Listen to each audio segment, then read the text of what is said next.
This is awesome. It's really cool to see everybody showing up to a virtual chat like this.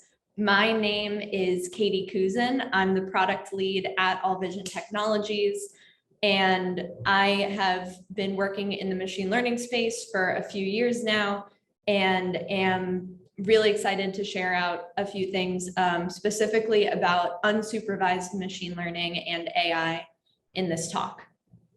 The company, our company that is sponsoring this talk is All Vision Technologies.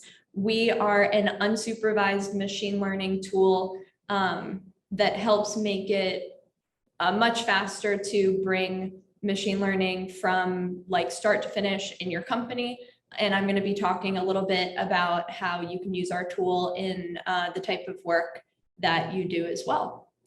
There will be a recording of this talk sent out to everyone who registered on LinkedIn. So if you did not register on LinkedIn yet, or if you know someone that will want the recording of the talk, make sure that they do get their name into that registration by the end of this talk, so by around 5:30 p.m. today, so that they get included in the post-webinar communications. All right, so now that we've had a chance to get to know each other a little bit, I will introduce our topic today. We are going to talk about unsupervised machine learning and AI. This talk is going to have a product and business forward slant. So if you are new or relatively new to machine learning, this is a great place to start. As you have questions, go ahead and put those in the Q&A or put them in the chat. If you put them in the chat and someone else on this talk knows the answer, please feel free to like community respond to that. If you want your question to go to me and Chetan Velavella, the All Vision co-founder and technical founder, who is also going to be helping out with our Q&A today, make sure that those questions, aka ones for me and Chetan, go in the Q&A, not in the community chat. All right, let's get started. So today for the agenda, we're going to be covering what is unsupervised machine learning, talk about how unsupervised machine learning differs from supervised machine learning, do a live demo of an unsupervised learning problem and talk through how you can use it in what you do, and then end with a live Q&A. So this is the best one-liner intro I could come up with for unsupervised learning. Unsupervised machine learning segments data into groups that possess similar attributes and behaviors. So I think we should break that down a little bit. Unsupervised ML segments data into groups where those groups possess self-similar attributes and behaviors. So let's go into a little bit more about what that means. To ground machine learning, it is a subset or a type of the broader umbrella of artificial intelligence. So anytime someone talks about AI, anytime someone talks about artificial intelligence in general, what they mean is that they're talking about a computer or a set of computer programs that imitate any type of human intellect and behavior. So this can cover any type of imitation, even a series of like early video games where you're kind of talking to a like computer person, where like the back end of that is a series of if-then statements, or could even cover in a very early sense, like those kind of choose your own adventure books. So what are you going to say? Option A, option B, and then based on what you say, the computer or the book or the story responds accordingly. When it comes to machine learning, ML is a set of algorithms. It's basically a series of statistical models that enable artificial intelligence. but it's the part of AI that is specifically statistics and data-driven. So let's peel apart the orange of machine learning a little bit more and talk specifically about unsupervised machine learning. So unsupervised machine learning is used anytime a new pattern or a new behavior has to be found. In practice, which I think is like a great place to start talking about this,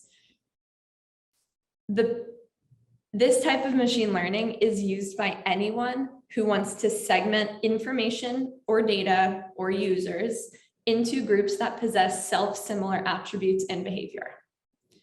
When it comes to marketing, when it comes to marketing or sales, customer segmentation is huge. So let's say you're J. Crew, you want to determine who you're going to target with an email about jeans versus an email about summer clothes. You would start out by segmenting that group. One way to segment that group, and the fastest way to segment out those two groups, would be using an unsupervised machine learning model. To get a little bit more technical, another example of this is in genetics. So you can cluster or find self-similar groups in genomic data or DNA patterns and use that to analyze people's health, or use that to analyze evolutionary biology over time. AKA a group of people that share the same DNA, likely they are going to face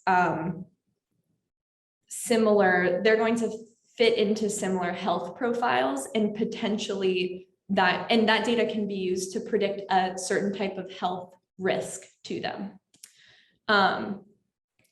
When it comes to mechanical or manufacturing, you can use this ability to find new patterns to look over an entire manufacturing floor if those machines are providing information about how well they're performing to detect or predict the detection of defective mechanical parts. The existence and the discussion about unsupervised machine learning probably begs the question, or infers to you, that there is also supervised machine learning. This distinction is a big one. Basically, based on the type of problem you're trying to solve, you would choose one of the two of these types of machine learning algorithms. When it comes to supervised machine learning, on the left, this type of machine learning is much better at sorting data into known categories, AKA you have an answer, you have direct feedback that you can give whether the answer was correct or incorrect, and your model has all the information that it needs to basically sort something into one of a series of existing categories. And I will go into what that means in a second.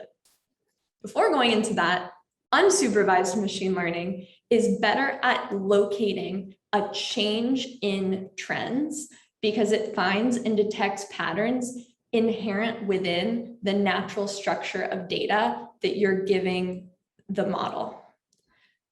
What that means in a tangible sense is that an unsupervised machine learning model is not going to locate or detect a specific answer. It's not going to say this is A and this is B. What it is going to do is cluster information you're given and find those self-similar groups in a group of data points. And you can use that as an expert in that space to find patterns or find groups in the information given to the model.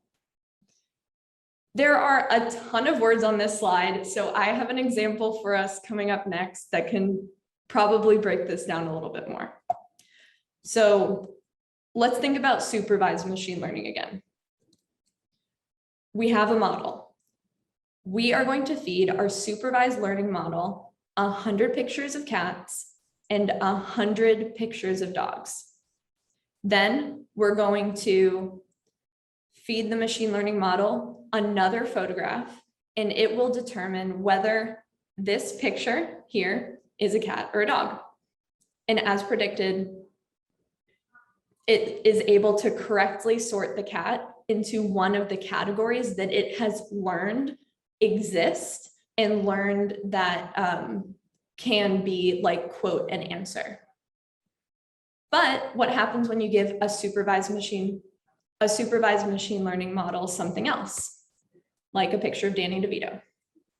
What it is going to do is try to find an answer out of the answers given and sort Danny DeVito into one of these two categories. Danny DeVito looks nothing like this cat and looks nothing like this dog, but it's going to basically fit that into one of the given groups that are already trained on. When it comes to unsupervised machine learning, we're going to do walk through the same example. We've got the same training data, 100 pictures of cats and 100 pictures of dogs, and we're going to give it a photograph of Danny DeVito and see what it does.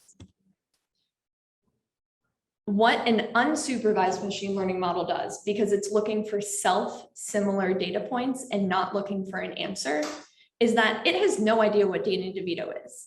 It's not going to say this is definitely a picture of a man, this is definitely a picture of a famous comedian. It's just going to say, this is new. I've detected a new trend. I've detected something that is very different from what you've given me before. And I'm going to call that out.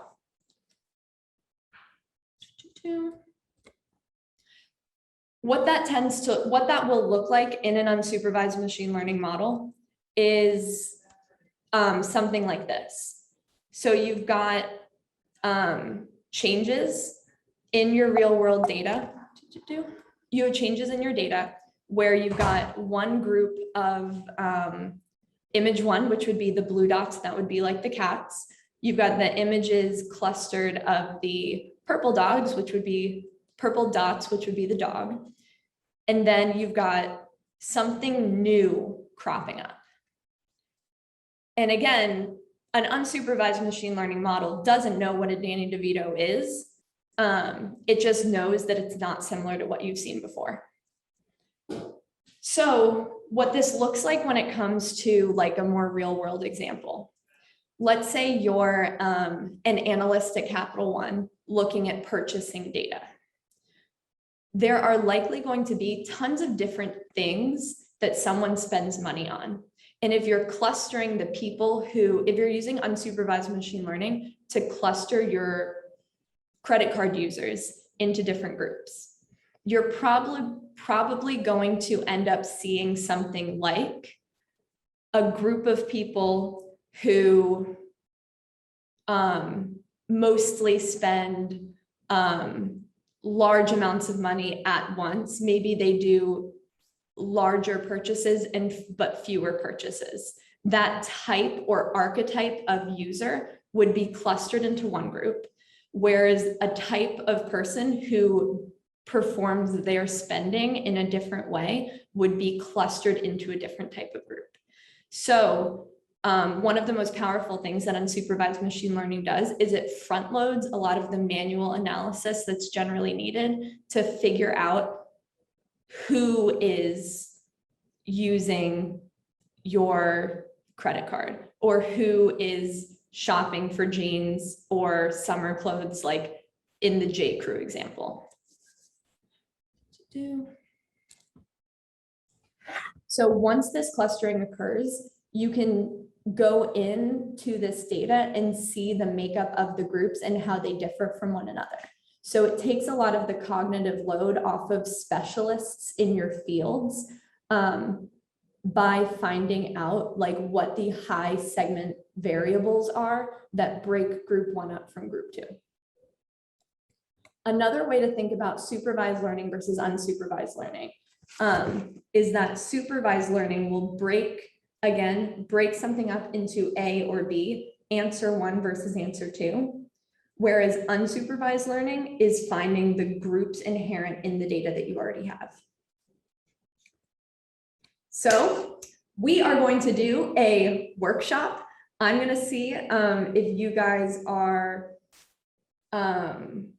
getting a little bit more knowledgeable about the difference between unsupervised machine learning and supervised machine learning.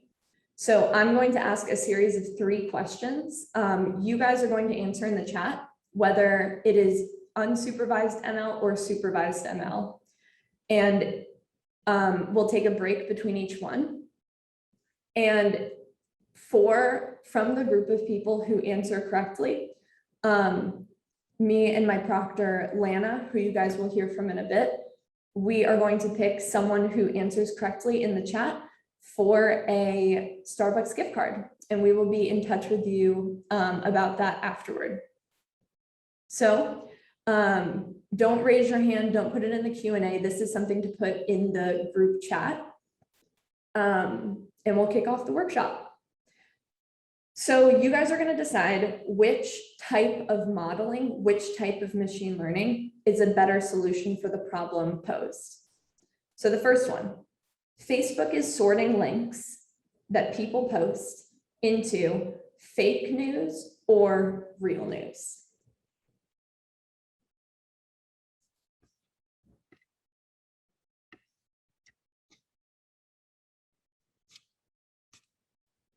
All right, I will give 10 more seconds for answers for that to come in.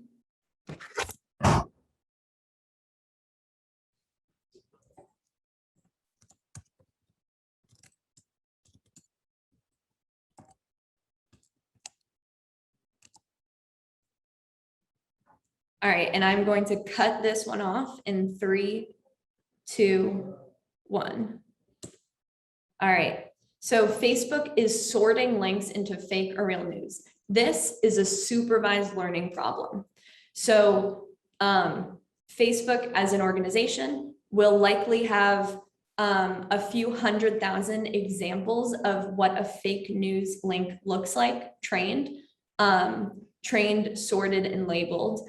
And they will have an equivalent number of real news or like validated news sources. And when a new post is made, a supervised machine learning model will sort into one of the 2 answered like columns. All right, number 2. Capital One is finding new forms of credit card fraud. Is this unsupervised or supervised?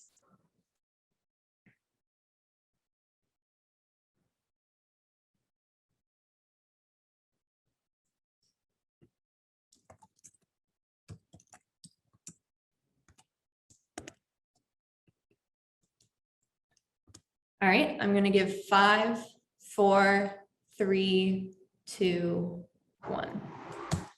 All right, so finding new forms of fraud is an unsupervised problem. You guys did great on that one. Love seeing all those correct answers. This is unsupervised because you're looking for something that has not been found before.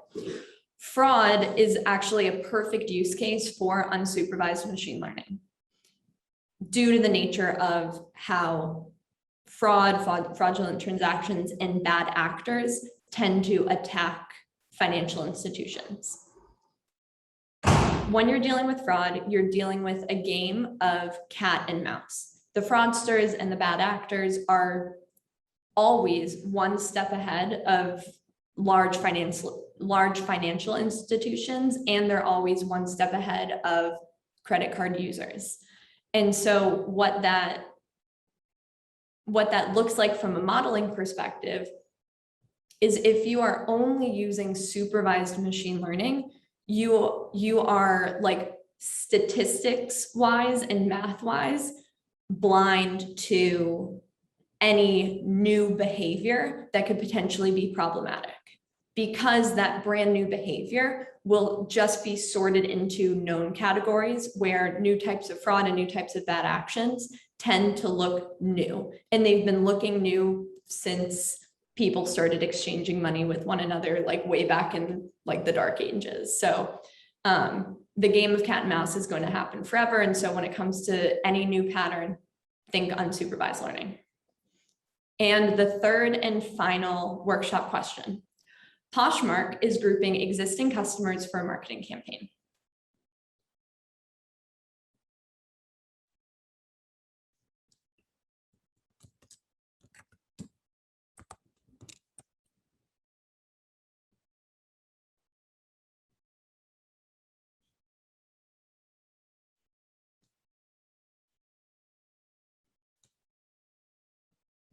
All right, I'm gonna give you 5, 4, 3, 2, 1.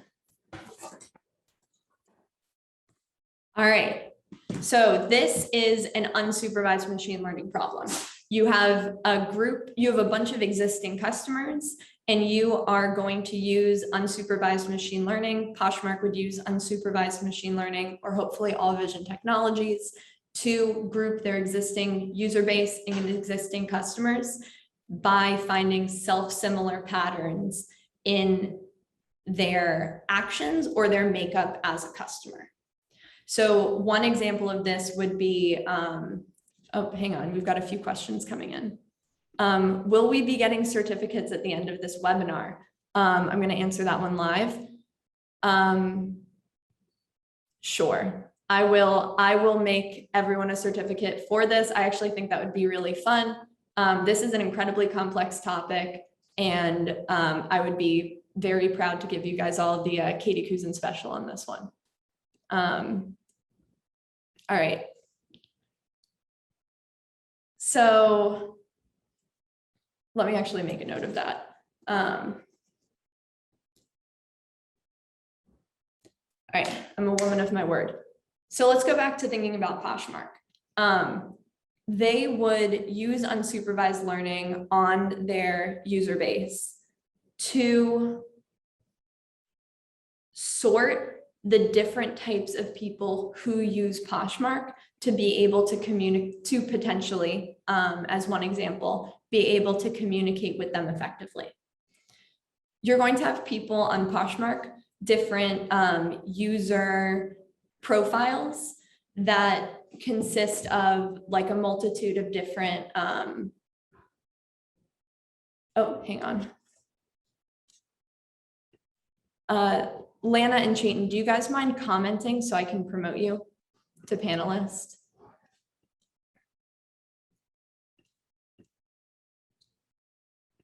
Sorry, guys. This is Lana, our design lead, and Chayton, our technical co-founder, and I am basically going to be bringing them to the stage for one of the next features of our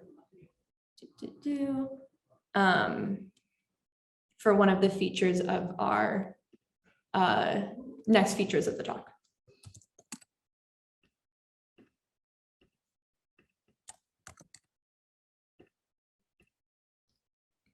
Cool. All right. I'm so sorry about that. Thank you guys for being patient. One example of something Poshmark would do, to go back to this one again, is the people using Poshmark, which is a clothing resale group, kind of like, you can think about it like a thrift store online. So your online thrift store is going to have people like group A who have shown up once, clicked around, and bought one thing on the one time they showed. That group of people is going to be very different from an online thrift store loyal, the type of person who shows up every day. They are a deal hunter. They are setting alerts, and they are like showing up on the site every single day when new items are dropped so that they can go through them. Thinking about those two groups of people, or any type of user profile you can kind of think about in your head that would fit in with like a Poshmark, theoretical Poshmark user. As a company, you want to talk to those people differently from one another, because they are using your platform in fundamentally different ways. So that would be like one, like kind of that would be one huge benefit for using unsupervised machine learning. And what you could do with all vision unsupervised ML is create those groups in 10 seconds, 15 seconds, and manually doing a review like that on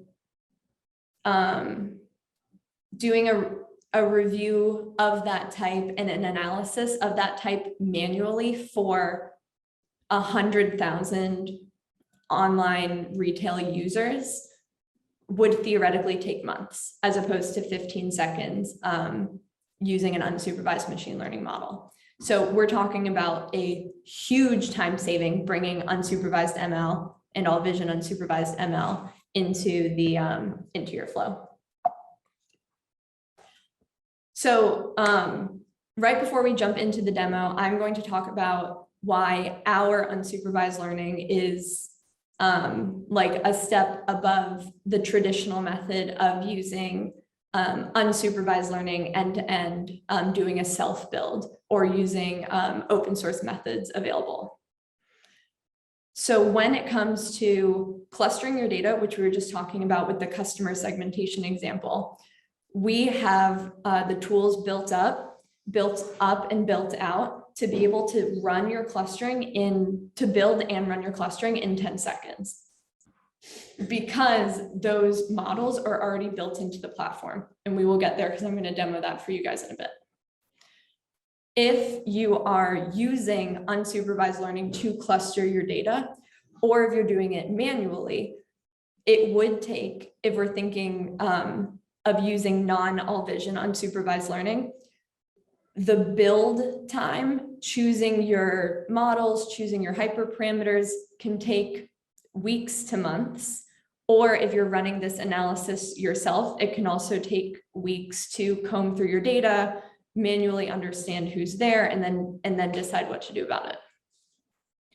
When it comes to data labeling, that is an example of data labeling going back to the online thrift store. You may want to label your people, label your groups into the type of user archetype that they are.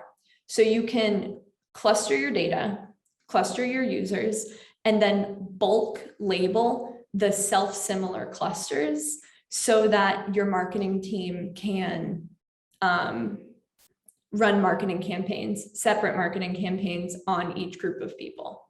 So data labeling manually takes weeks, it takes months if you're thinking about iterating row by row through an entire group of data versus allowing all vision technologies and allowing an unsupervised ML method to do it for you. And then if you compare all vision to other tools on the market, we provide everything that I've already shared, the full suite of unsupervised machine learning models. And I think we're the best tool in the market because we provide the only tool that makes it this easy to use unsupervised machine learning.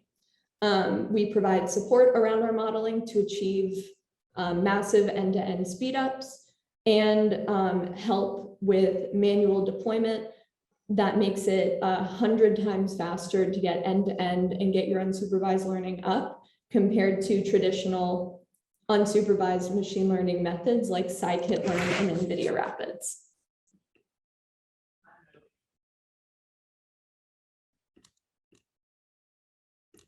And just to remind everyone, I've gotten a few questions about this so far. There will be a recording of this seminar sent out to everyone who is registered as an attendee on LinkedIn.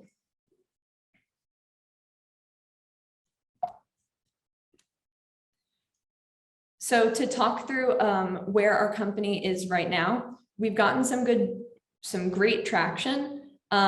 We have a current open contract with the United States Space Force and NASA to provide unsupervised learning for satellite collisions. And we are looking at, and we're seeing some pretty rapid user growth across a ton of different industries. As you can see on the right, these are all different groups that are interested in any one type of like what I've talked through so far of the different tools that we provide. So these folks are clustering their users. They are using machine learning to find high impact data variables for use in predictive modeling, and bringing like their AI stack up to up to date, up to 2021, using all vision unsupervised ML. All right, so next we are going to do a live demo. I have sent everyone in this group access to the platform that will persist. You have that now. So everyone here has access to the free version of the tool. So you are welcome to follow along with me. Or also, you're welcome to follow along and click through the platform with me, or you're welcome to just sit back and watch for now and then go through it yourself later. So we are going to be looking at a sample data set that is heart and health related. So we have 300 rows, aka 300 patients in our data set. So we have their age, information about their cholesterol, etc. And we are going to use our modeling software to group these 300 patients into self-similar groups. What our tool just did, honestly, it was so fast you could barely see it. We just ran 15 unsupervised machine learning algorithms on our heart health data set. And these different models are all grouping and clustering these patients and these hearts differently. So we can scroll down and you can see different the different names of these models. So we've got average linkage models, K-means, Birch, HDV scan. And if you guys have any questions about each of these, if you guys have questions about any of these models, our technical co-founder Chaitan is on the call. And so he will be able to answer anything really about these. He actually built a good number of these or rebuilt and the ones that he did not build from scratch, he rebuilt to run faster. So let's pick one of these to view the different groups and the different clusters that were found. Once this clustering occurs, you can see from like the makeup of the people that are were surveyed for this data set, how they differ from one another. So we will get to this in the next section, but you will be able to see which variables had high segmenting power between the groups. So it takes the weight and it takes the work off of specialists in your field to do this work manually. So your group or your startup with this health data set would partner with a specialist, and it would take time off the plate of the time needed for that specialist to spend, down from like weeks of manual analysis and review down to seconds, which you could see when the models we ran. So with this K-means model, you can see on the right some model metrics about why these groupings were made. So you have the number of clusters, which is 4. We have information about the size of each group in that cluster, and then metrics around how well this model performed. So silhouette score, Kolinsky score, those basically show how it gives an idea for like how good of a job the model itself did in like self-similar grouping. So this is kind of the report card of the model. Let's talk about the labeling that I mentioned before. So if you have your 4 groups here, what you're able to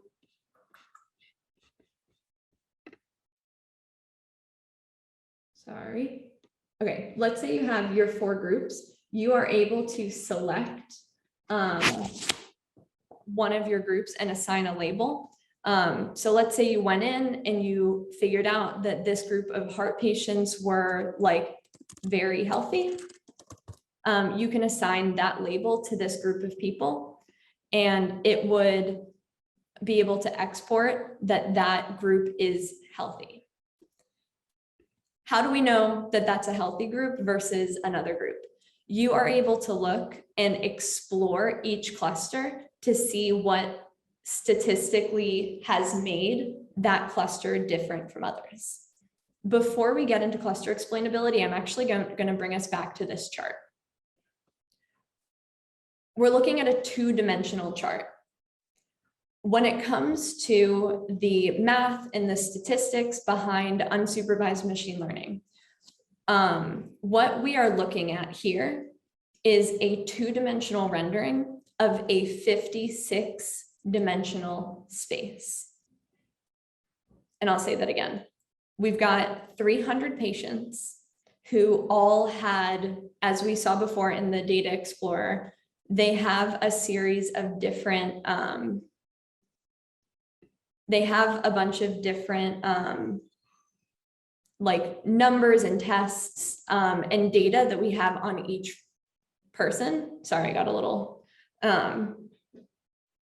we have 56 data objects related to each of our 300 patients.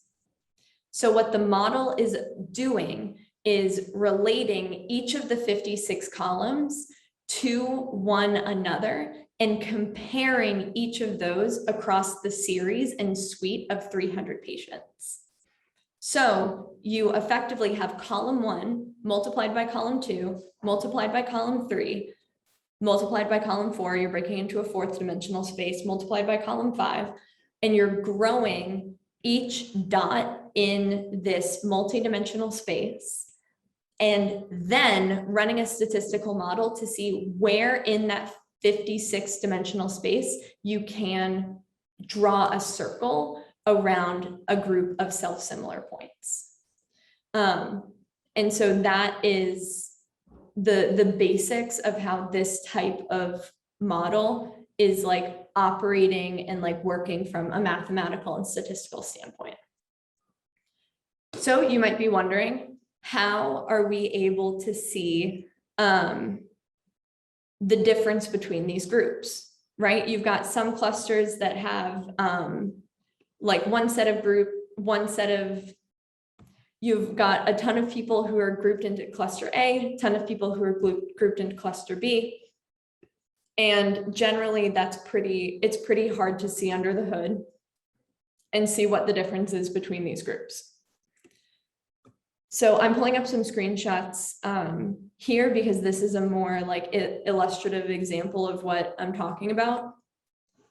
But let's say we've got these three, let's say we've got two clusters here. I'm going to compare cluster 1 and cluster 0. What makes these blue dots different from these two sections of green dots? For each column, again, when you're talking about that like 56-dimensional space, some of the columns are going to be more of a segmenter or more of a differentiator when it comes to segmenting these groups into self-similar clusters. So if you look at the group in the middle here, you have this postal group. And again, we moved to a different data set, so the heart analogy doesn't necessarily hold up for this, but bear with me for a second.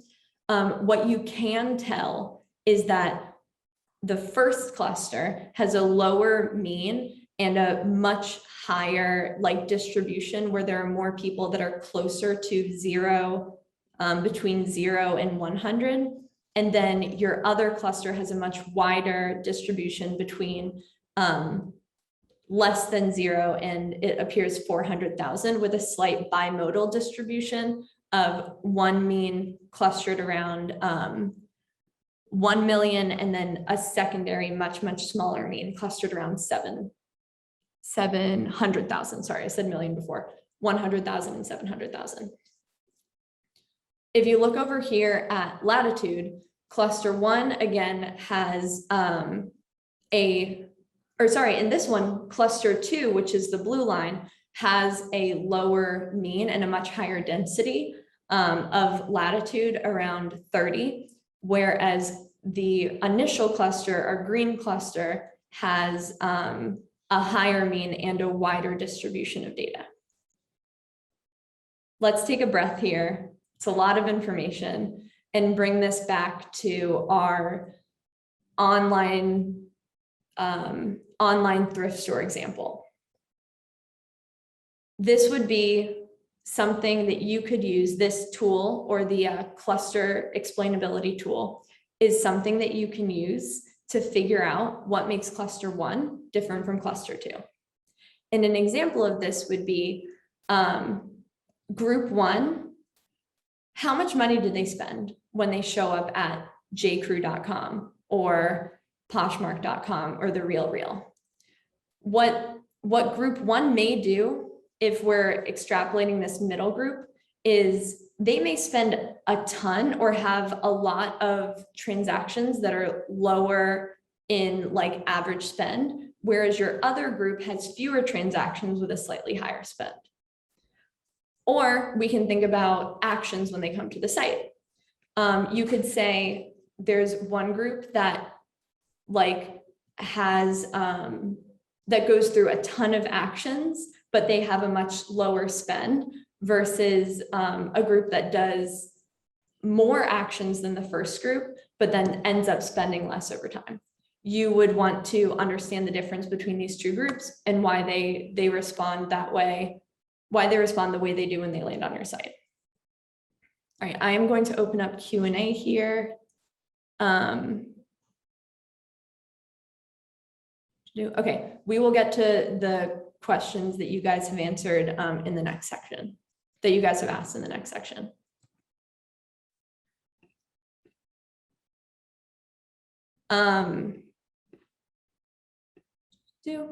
The last thing that you are able to do with unsupervised machine learning, which we brought up in the fraud example, is if a new cluster of data shows up in your model. So let's say you've got this cluster, let's say you're working off this cluster graph, and you normally have 4 clusters, but over time you're feeding your unsupervised machine learning model 100,000 new data points every day.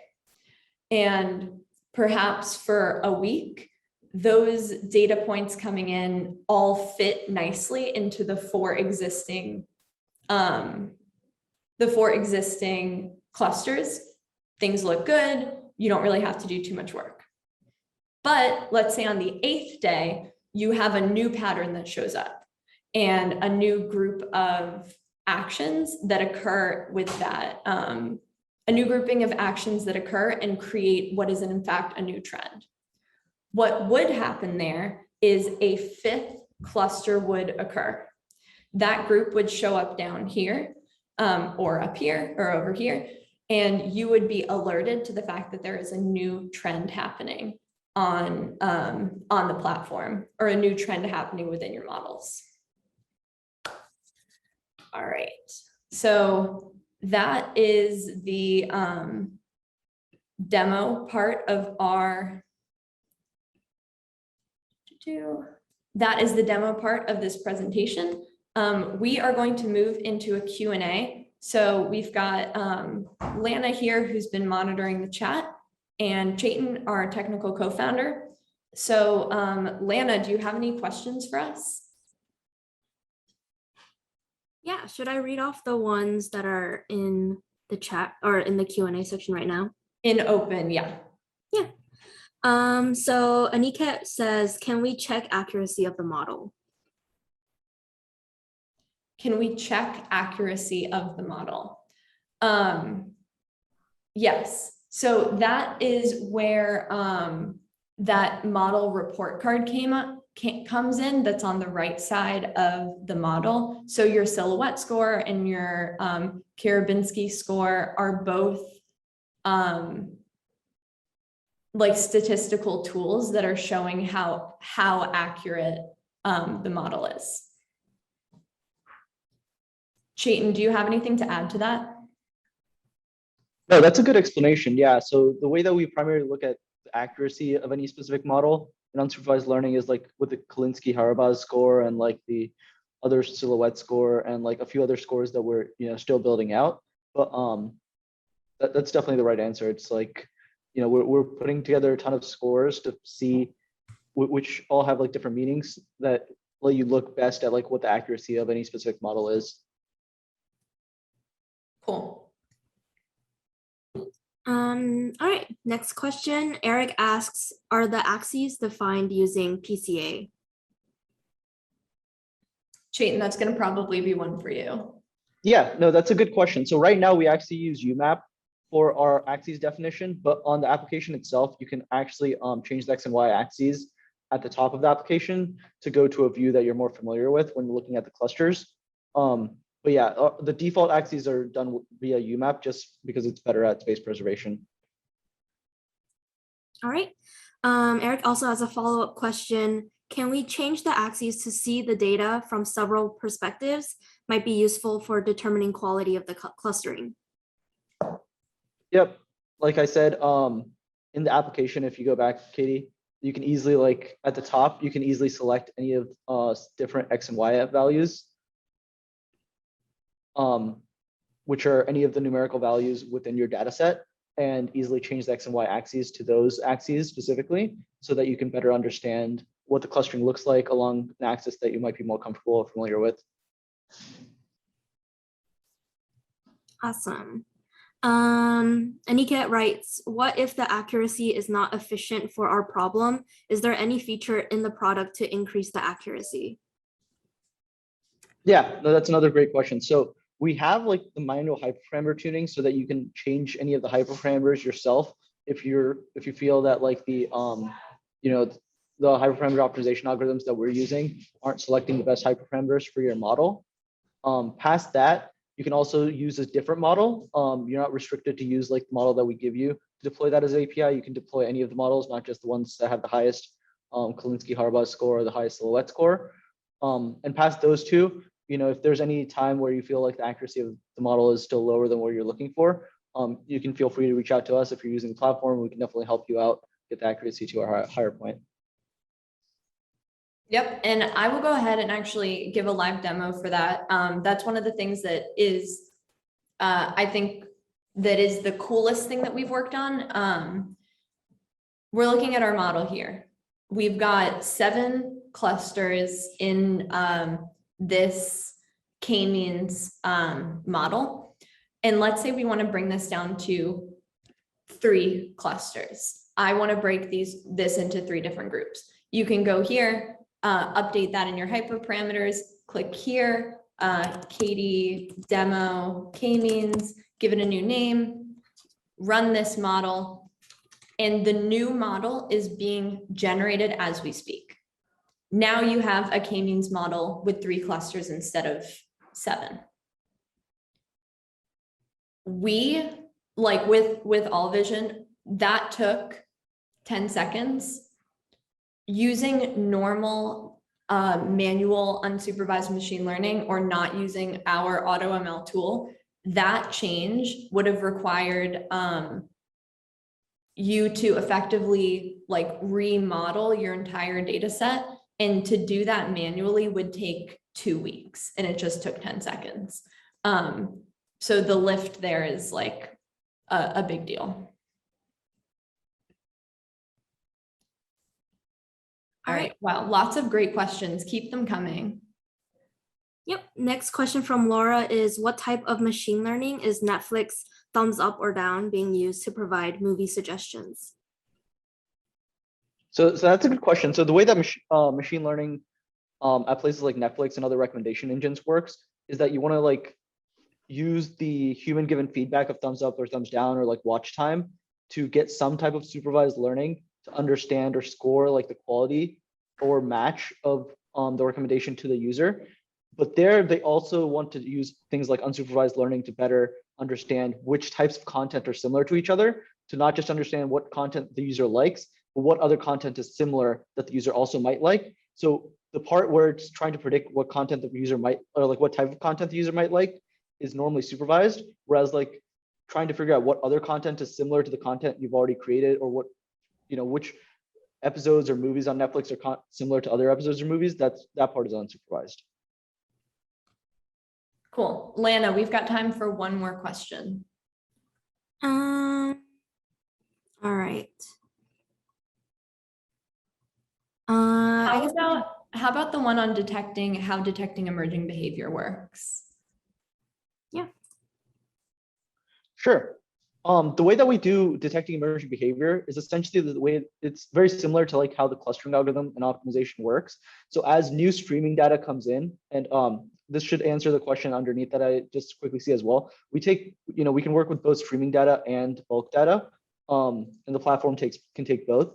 So as new data comes in for detecting emerging behavior over time, we see how the clustering might change, whether that's like the number of optimal clusters might go from being like 4 to 5, depending on the optimization algorithms that we're using. And as new clusters emerge, we can detect that, and we can mark that as a new emerging behavior. And of course, like with existing clusters, we can also detect the drift of those clusters, whether those clusters are getting bigger or smaller, or whether specific characteristics of those clusters are changing. So really, we track all your information as it changes dynamically over time.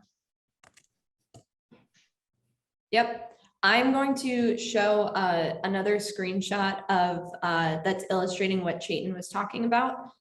So for detecting emerging behaviors, we're able to see when a new trend appears, when a new self-similar cluster that has been determined to be like far enough away from the existing clusters, that is indicative of a new trend.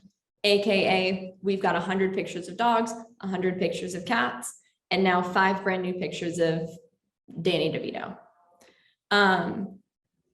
Also, we've got cluster center drift detected.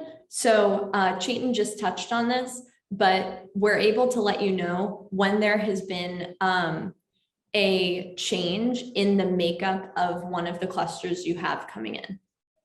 The cat, dog, Danny DeVito example of this would be,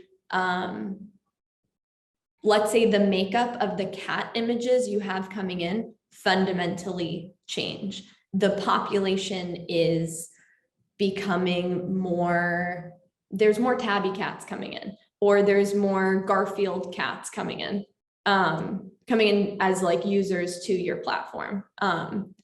That would be something you'd want to keep an eye on as a business owner, right? Like one of my core groups is changing in makeup. That's something you want to stay ahead of. All right, so in conclusion, you can use our tool. You can use unsupervised learning to cluster your data to find groups and patterns faster than has ever been possible. We can work within existing clusters and tell you when new clusters and new trends appear in your data. And we are the best tool on the market because we provide full-scale engineering support, and we're much faster because we front end and provide tools for data cleaning and ETL pipeline support around the core competency, which is the modeling. And your data also does not have to leave your environment to take advantage of our tool. So you're able to deploy everything that you were just seeing on-prem or on your own cloud, so that me, Chaitin, our team never see the data that you're clustering. We've got our sources here. Again, this is going to go out to everyone. And I wanted to say thank you so much. Thank you for tuning in. And if you want to stay in touch with us, these 3 links are the best places to do that. And I really appreciate you guys for showing up and participating in this webinar. I will be getting a recording of this out to all people who registered on LinkedIn. And I'm really excited to hear more about what you've thought.